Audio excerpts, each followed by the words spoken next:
গুৰু দেৱদামোদৰৰ ধৰ্মত বেদাদি শাস্ত্ৰ খণ্ড 19 প্ৰাৰম্ভণতে কৃষ্ণৰ অনুগামী শিষ্য ভকতৰ পোনপটীয়াকৈ সংযোগ ঘটোৱা শ্ৰী শ্ৰী দেৱদামোদৰ গুৰুক শ্ৰদ্ধা নিবেদিছোঁ ভক্তপ্ৰাণ ৰাইজক।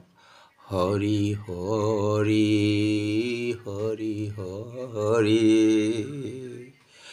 হৰি হৰি হৰি হৰি দেৱদামোদৰ গুৰু জগতৰ যুগয় অৱতাৰ দেৱদামোদৰ হৰি হৰি হৰি হৰি গুৰুৰ বিনাই কিমতে হৰিক ভজিবা হৰি হৰি সমস্ত জনৰ তুমিহে জনক হৰি হৰি হৰি হৰি তোমাৰ বিহনে কিমতে তৰিব আমাৰ জীৱ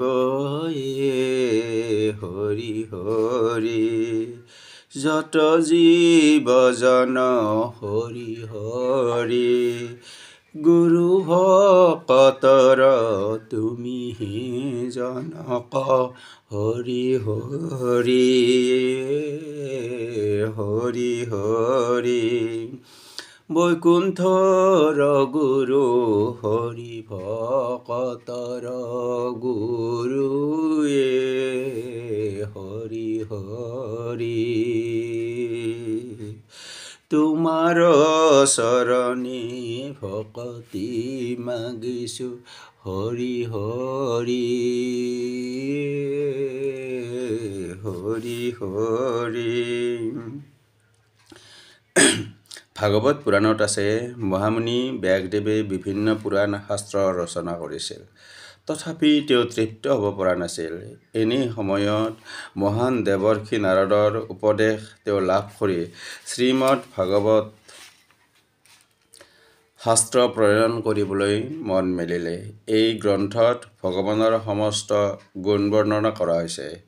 এই শাস্ত্ৰখন যেতিয়া তেওঁ প্ৰণয়ন কৰিব ইচ্ছা কৰিছিল, তেতিয়া তেওঁ মংগলাচৰণ কৰিছিল এইদৰে: যাৰ পৰা এই বিশ্বৰ সৃষ্টি হৈছে, যাৰ সতে সৃষ্টি স্থিতি লয়, পানী আৰু মাটিৰ দৰে পদাৰ্থৰ বিনিময়, সেই ধৰণৰ যি ভাগৱত স্বৰূপত তম ৰজ আৰু সতগুণৰ কাৰ্য আদি সত্যৰ দৰে পতিত হয়, যিয়ে স্বয়ং অভিজ্ঞ আৰু চৰাত বিস্তৃত, যি বেদত দেৱগণে নিজেই বিমোহিত হয়, যি বেদ যিয়ে আদিকবি ব্ৰহ্মাৰ হৃদয়পদ্মত প্ৰকাশ কৰিছিল, নিজৰ তেজেৰে সকলো সময়ত যাৰ ওচৰত ঠগ প্ৰবঞ্চক ডকাইত যাদুকৰ আদি নিৰস্ত অৰ্থাৎ প্ৰত্যাশিত নিৰ্বাহিত প্ৰতিহত হৈ ৰৈ আছে, সেই সত্যস্বৰূপ স্বয়ং পৰমেশ্বৰক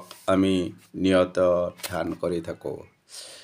শ্ৰী বিষ্ণু অংশ মহাপুৰুষ শ্ৰী শ্ৰী দেৱদামোদৰ দেৱেও সেইজন পৰমেশ্বৰক নিয়ত ধ্যান কৰি আছিল আৰু শিষ্য ভকতক সেই উপদেশ দান কৰিছিল। দেৱাদিদেৱ শিৱয়ো পৰম পিতা পৰমেশ্বৰৰ ওচৰত মস্তক সমৰ্পণ কৰিছিল। মহামুনি বেদব্যাস ৰচিত শ্ৰীমদ ভাগৱত গ্ৰন্থত ঈৰ্ষাশূন্য সাধুসকলৰ ঈশ্বৰৰ আৰাধনাৰ সমস্ত ধৰ্ম নিৰূপিত হৈ আছে। ঈশ্বৰৰ আৰাধনা ৰূপ এই ভাগৱত ধৰ্মৰ তিনিটা দিশ আছে, সেয়া হ'ল আধ্যাত্মিক, আধিদৈৱিক আৰু আধিভৌতিক। পৰম মংগলদান কৰা সেই বাস্তৱ বস্তু এই ভাগৱতৰ পৰাই জনা যায়। শ্ৰীমদ ভাগৱত গ্ৰন্থ বেদৰূপ কল্পবৃক্ষৰ গলিত ফল। এই গলিত ফল শুকদেৱৰ মুখ নিঃসৃত হৈ পৃথিৱীত বিস্তাৰিত হৈছে।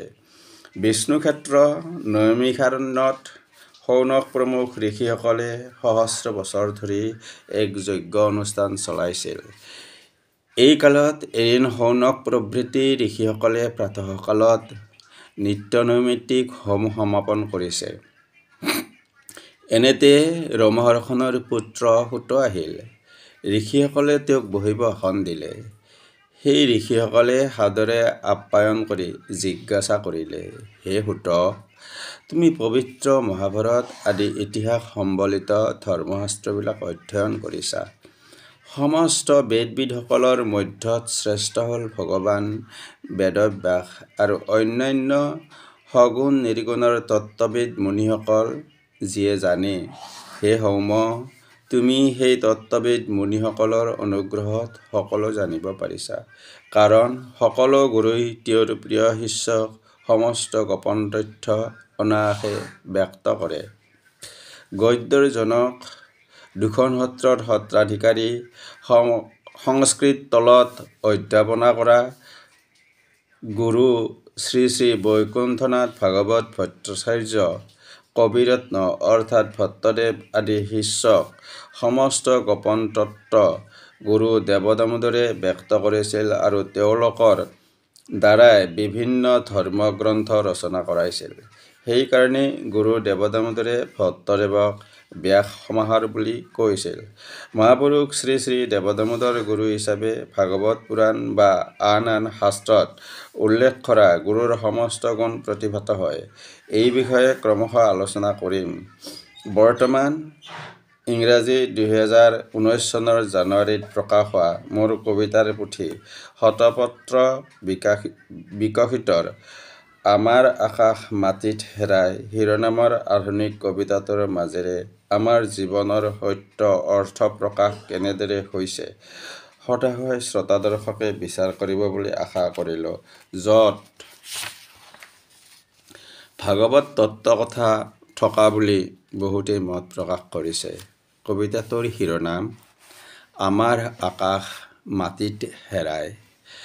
জোনাকী আকাশেৰে কথা পতা, লুইতেৰে গতি লোৱা ঘৰখনৰ বঠা ধৰা গুৰিয়ালৰ ভাগৰে উহ আহ নকৰে, যেন তেওঁ ৰজাৰ গোলাম। অথচ অৰণ্যৰ দৰে গম্ভীৰ, কাহিলে প্ৰতিধ্বনি হয়।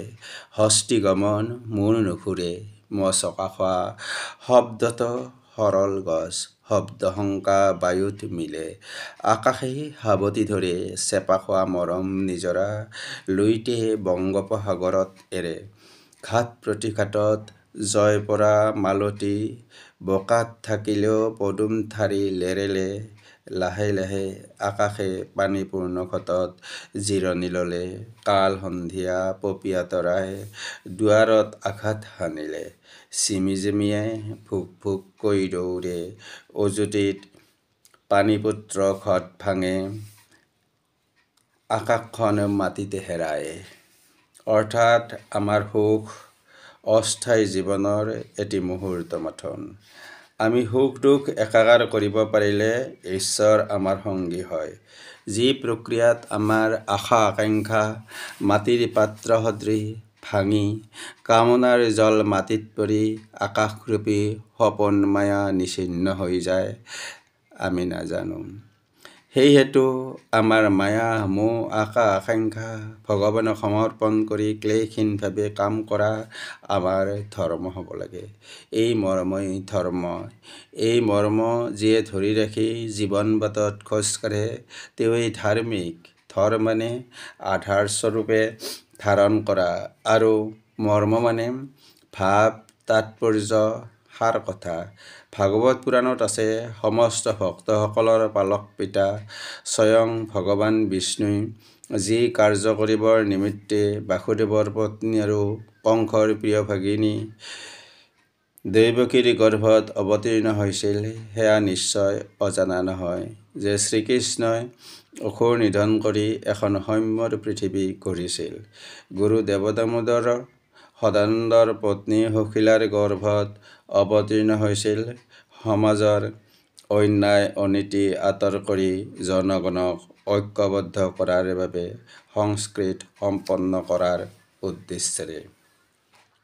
ভাগৱতত উল্লেখ আছে, হে পাঠকসকল, আপোনালোকে অমৃত দ্ৰব্য সংযুক্তা এই ৰসময় ফলৰূপ বেদপানী বাৰে বাৰে পান কৰিব প্ৰয়াস কৰিবা। বৈকুণ্ঠৰ গুৰু মৰ্তত অৱতাৰী গুৰুৱে সুন্দৰ ফুলাৰ মন্ত্ৰেৰে অহোৰাত্ৰ উপদেশ বাণী ঈশ্বৰৰ ভক্তি সাধন মাৰ্গৰ প্ৰদৰ্শন কৰে।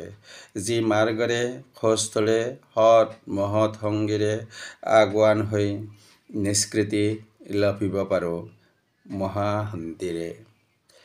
গুৰু দেৱদামোদৰৰ ধৰ্মত বেদাদি শাস্ত্ৰৰ খণ্ড 19 সমাপ্ত।